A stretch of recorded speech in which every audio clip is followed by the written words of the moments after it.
আসসালামু আলাইকুম guys, welcome to my channel. আশা করি সবাই খুব ভালো আছেন।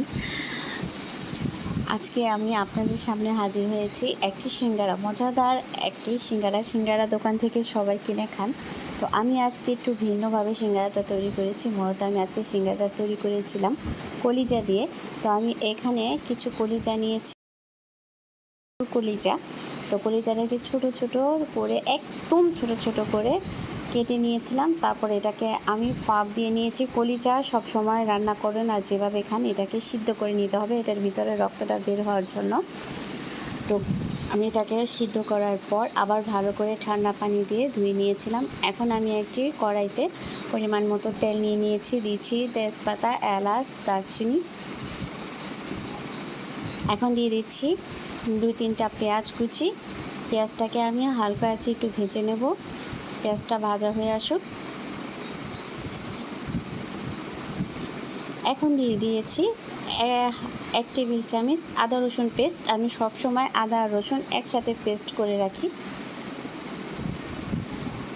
আদা রসুনটা ভাজার পর সামান্য পরিমাণের পানি দিয়ে দিয়েছি। এখন এখানে শুকনো উপকরণ অ্যাড করব। যেহেতু আমি এটাকে সিঙ্গারা তৈরি করব, তো আমি শুকনো মশলা সামান্য একটু করে ব্যবহার করব। আমি এখানে লাল মরিচের গুঁড়ো ব্যবহার করেছি 1/2 চামচ এবং হলুদের গুঁড়ো 1/2 চামচ অ্যাড করেছি, আর দিয়ে দিচ্ছি পরিমাণ মতো লবণ।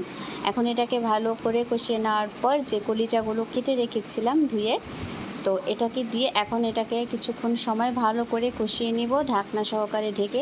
এটা কষানো হয়ে গেছে। এখন সেম কলিজার মতো আমি কিছু আলু ছোট ছোট করে কেটে নিয়েছিলাম। এখন এই আলুগুলো এই কলিজার সাথে ভালো করে কষিয়ে নিব। সামান্য একটু পানি দিয়ে এটা ঢেকে দেব আলুটা সিদ্ধ হয়ে আসা পর্যন্ত, এবং এর সাথে কলিজাটাও সিদ্ধ হয়ে যাবে ভালো করে।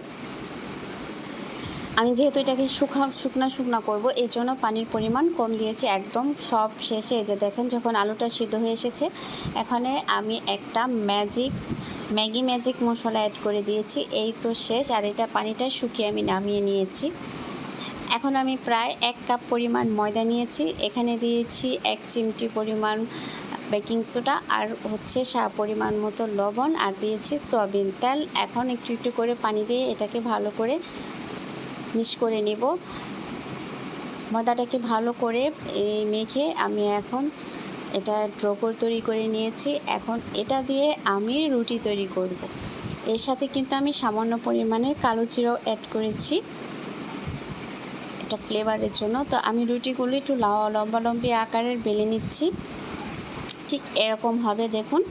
তো এইভাবে আমি সবগুলো রুটি তৈরি করে নেওয়ার পর আমি একটি প্যানে আমি এটাকে একটু করে ছেঁকে নেব, জাস্ট 3 সেকেন্ড করে এপিট ওপিট করে ছেঁকে এটা তুলে নিচ্ছি। এতে কি হবে, অনেকে রেখে খেতে চান। এটা যদি আমি সাথে সাথে তৈরি করি তাহলে এটা আমার সাথে সাথে ভেজে খেয়ে ফেলতে হবে। কিন্তু আমি যে প্রসেসটা এখানে নিচ্ছি আর কি, একটু ছেঁকে নিচ্ছি, এতে কি হবে, এটা আমি ফ্রিজে রেখে সংরক্ষণ করতে পারবো প্রায় 15 থেকে 1 মাস মতো। তখন এটা কিছু হবে না, আর এটা লেগেও যাবে না। এটা অনেক সময় কি হয়, আটায় একটা পানি ছেড়ে দেয়, জিনিসটা লেগে যায়, এটার শেপ ঠিক থাকে না। তো এই প্রসেসটা একটু ফলো করলে এটা ডিপ ফ্রিজে সংরক্ষণ করে আমরা একেবারে একদিন বেশি করে তৈরি করে নিলাম, তারপরে ডিপ ফ্রিজে সংরক্ষণ করে যখন ইচ্ছে নামিয়ে এটা ব্যবহার করতে পারবো। এই জন্য তো আমি একটা রুটিকে মাঝখানটা কেটে 2 ভাগ করে এই যে সিঙ্গারার শেপ দিয়ে আমি এটাকে ভিতরে যে কলিজার পুরগুলো দিয়ে এটা কিন্তু সিঙ্গারার আকার করে নিচ্ছি। একটু খেয়াল করে দেখেন, এই যে জাস্ট ভিতরে আমি 2টা ভাঁজ কেটে নিয়ে এটাকে ভেতরে পুর দিয়ে দিয়ে সিঙ্গারার শেপে তৈরি করে নিচ্ছি।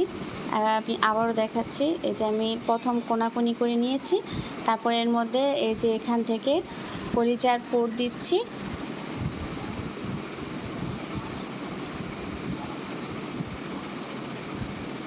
এখন এটাকে ভাঁজ করে নিচ্ছি। এইভাবে আমি প্রায় সবগুলো সিঙ্গারা তৈরি করে নিয়েছি।